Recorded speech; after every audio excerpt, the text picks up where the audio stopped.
the fully built wheels for the XR650L. I decided to go with fully built ones. It wasn't that much more expensive, so I just hope they're right. Oh, it's always nerve-wracking opening these boxes. They take so long to get, and you don't know 100% sure. Use PayPal. Alright, anyways. Get this out of here. I sure hope they're right. Oh, well, they look good. What do you think? Come closer.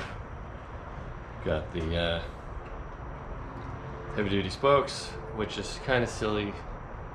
I think I have a whole opinion on spokes and heavy-duty spokes because spokes don't take pressure this way. This side of the wheel moves, the spoke will just move inside the rim. It's actually only a pull, like being pulled. I'd have to do a diagram. Someday I'll do a diagram on that, but so sometimes getting larger spokes really doesn't help you. Anyways, is this gonna fit? Let's move that over here.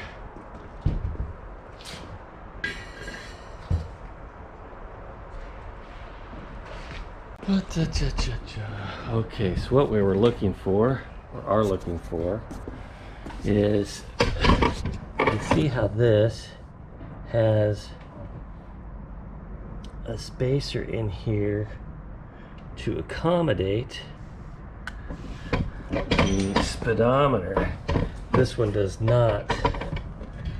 So I have to see if I can get the one out of here to fit in here. And it looks like it will. Like this whole piece will come out.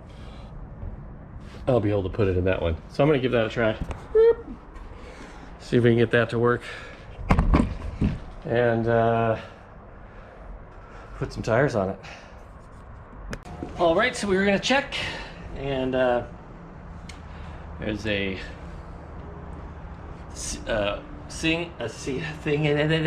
seal that was in this one.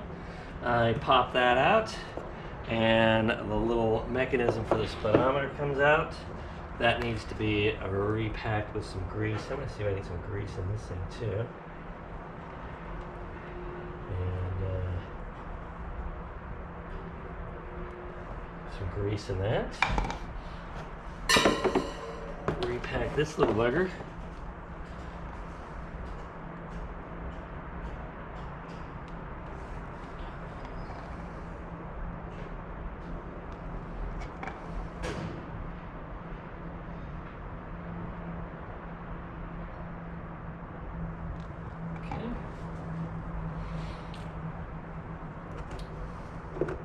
This one's going to go in that way,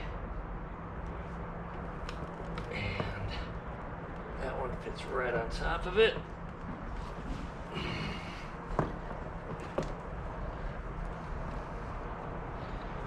Good as new, man. Cheers, that's sweet.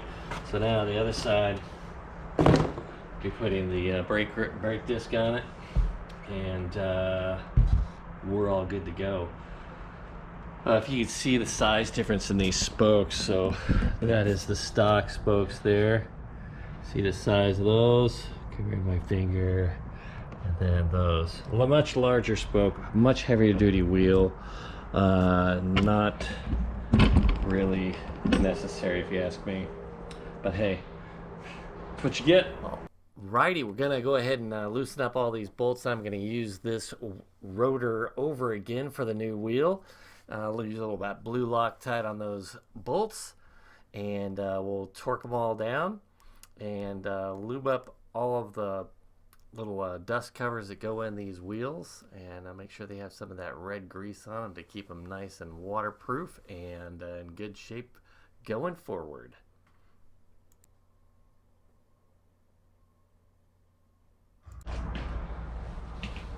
All right, now that we've got the disc on, got the bearings in properly, got the seats in, we got the speedometer piece in, we want to put a rim lock in, so we're going to be using some off-road tires, so we want the rim locks, and I think that just to match got the red covers for the rim lock. And we'll get started. We'll just do a little time lapse, putting the tires on, and we should be set. Tires and tubes.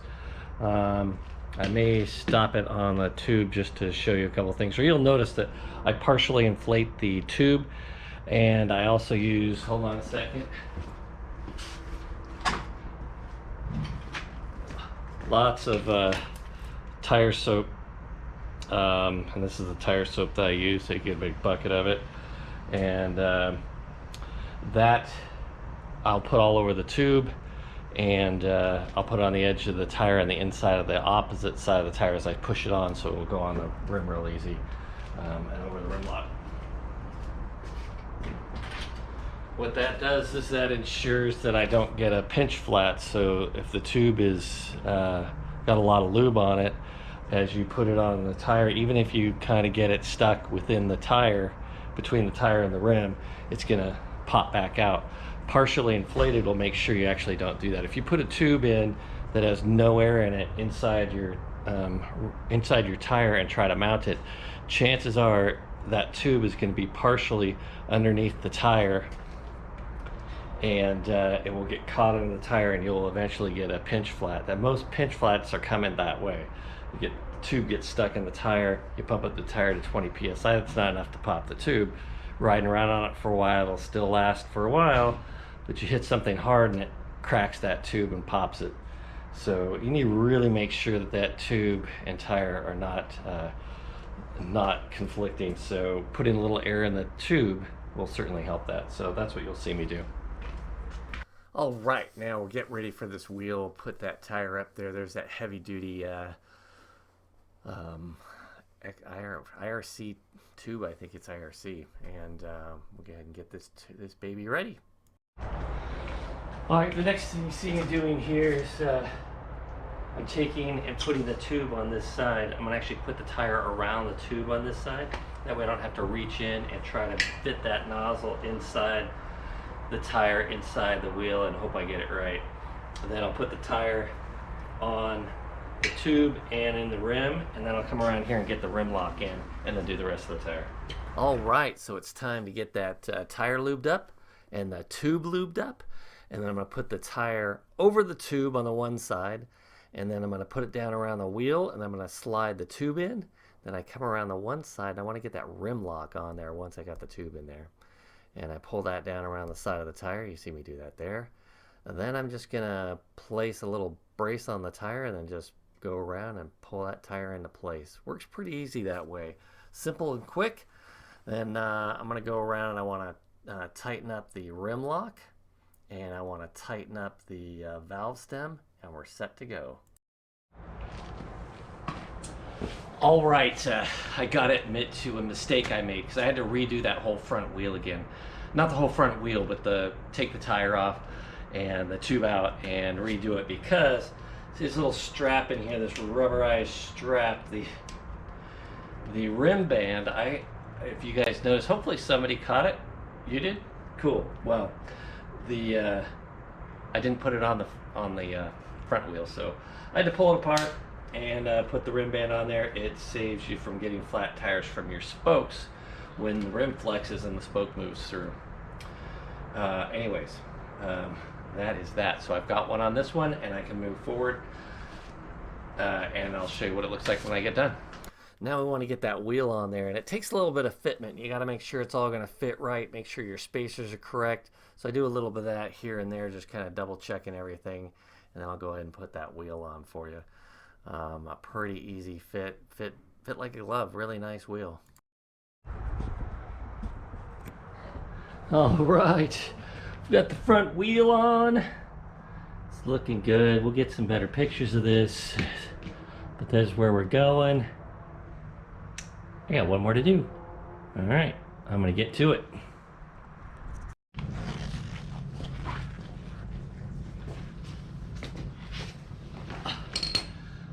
Okay guys, we are 1 day away from leaving on the trip. The wheels are on. You saw that piece get done. You saw the tank get done, the seat get done, fenders, handlebars. I mean, just everything on this bike has been completed over the last few days. And tomorrow we will be leaving to go to Utah, and great ride there. I've never been on this ride, so I'm really looking forward to it. About 1,000 miles of off-road, and it'll be the main voyage for this. So the last piece is this skid plate. Can't go without the skid plate. Lots of vulnerable pieces here, including a drain plug down there we don't want to hit. Side cases. This comes up just around the side case there. And this skid plate I bought from HydeRacing.com, and just placed the order, and then gave them a follow-up call to make sure it got delivered on time, and they shipped it out that day. And then let's get it installed. I've got to pull this guard off. This is Honda's normal guard. I get a big rock guard, I guess, or something. Maybe it'll protect you from a log. And it kind of extends the frame there, but we'll get started. A little time lapse here to see if we can get this done. Now I'll talk a little bit about this skid plate. The skid plate is a super nice skid plate. It's a little bit of a bear to get on there at first because it's real tight fit, and it's got to push it on up in there, but you'll see me do it pretty easily. I'm putting on that little brace. I'm using some blue Loctite on all the screws so they don't vibrate loose. I'm not using Loctite on the back screw because that's got a little lock nut on it, and they even warn you about that in their little video on the website. But there's not much instruction, and it's a pretty tight fit. But it goes on, and you just got to take your time with it and just go nice and slow. That's about a 30-minute job or something like that. Okay, so as much as that looked like that fit up in there pretty easily, and the first couple of bolts were easy to get lined up and have it sitting underneath here, not as easy as it seems. It took probably 30 minutes, and I still have a couple of little issues I'm worried about. But I guess the important things I don't even know what to point out. It's a tight fit, and the holes here and on the other side don't want to line up together with the compression against the bottom. The bolt on the other side has to be the bolt that originally came with your XR, because it's long and that's not a threaded hole over on the other side. There's no instructions with the skid plate. There's instructions on their website, but they're just like bolted up, and don't use Loctite on this back bolt here. And that has a locking clip on it, so you wouldn't really want to use Loctite on that, but you need to use Loctite on the other bolts. They could vibrate loose just as they should. Use a non-permanent medium strength lead blue Loctite, at least blue in the US. Getting the two front ones started first, pushing the plate up. You could use a jack stand to help push it up a little bit. I found it easier to get the other side started first, then push up on this side. With this side connected, the back connected, the front connected, that side would not. It was like that far off. So connecting the other side and then pushing up on this side and flexing the skid plate a bit, it'll end up flexing in and it'll fit. You may have to grind out a hole on the other side just a tiny bit. It's a bear to get this little clip that goes over the back of the frame. Just leave it loose, put it on here, and then you can kind of reach in there with a screwdriver in your hand once it's on and push it over, and then tighten it up, and that's solid. It's a very solid piece, but let me show you the part I'm a little bit worried about. And if we come around this side of the bike, you can see it's got great coverage here, got great coverage on the other side. It's covering the entire bottom, up everywhere I need to go, even covers this bolt. But that's the piece I'm a little bit worried about. Let's see, how close is that to the exhaust pipe? It looks like it's touching, but it's not actually touching. There's air between there, if I can show you. Oh, trust me, there's a micro, there's probably about a, I don't know, 1/16 wouldn't be, it's you know, maybe 1 millimeter of distance. So I'm thinking that this exhaust pipe would melt this, but I need to figure out what kind of material this is. If so, I'll probably just grind out this side just down to this line here. I'll use my Dremel and just do it in place. And I think that would be enough distance. Probably need about 1/4 inch, something like that, just to make it a little safer for that. These nuts here probably should have been rounded nuts instead of squared off nuts. I'd say the same with these, just so that they were, if they get hit on a rock, it doesn't shear them. If they're rounded, it tends to go right over them. You can still work with that. The hole, I thought below, I thought that was for draining oil. It's actually so you can get this nut on right here, so you can reach up in there and put the back of the nut on there. That's good he was thinking about that. Probably some instructions would go with this, just to kind of give you an idea of any kind of fitment issues and what you should do about those fitment issues. That's what I would recommend. Otherwise, it's looking like it's good skid plate. I'm gonna go bash the hell out of it. We'll see if it holds up. And I think that's the bike. We're basically loaded up now for the trip.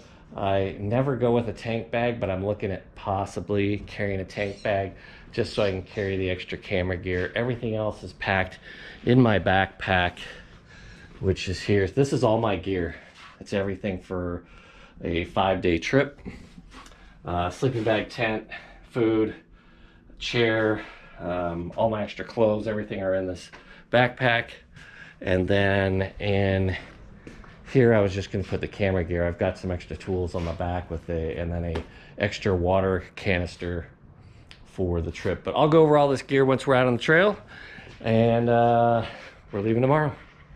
All right, guys, this is the final product. This is what it looks like. I'm super happy with it. That's before, and then we get some before and after pictures so you guys can get a good idea of the finished product. Hey, appreciate you checking out the YouTube videos.